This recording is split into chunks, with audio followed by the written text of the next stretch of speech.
Tinatamaan. Kaya natamaan ko ng balik. Bukan na pag-lumapan pero na. Hello guys, samahan niyo pala akong mag-assemble ng 2-layer cake. Ang 2-layer cake natin guys is napakahaba. Nasa 15 inches siya.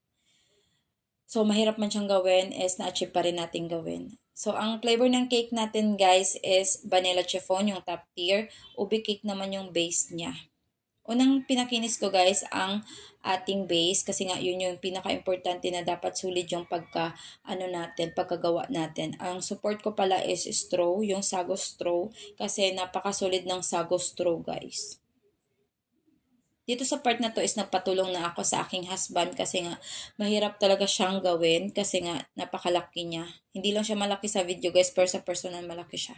Kinabahan ako dyan guys kasi minsan napapalya ako. Pero ganoon pa naman is na-achieve pa rin natin yung cake natin. So maraming salamat sa inyong panonood guys. Sa next video is continue ko yung pagde-design ko nito.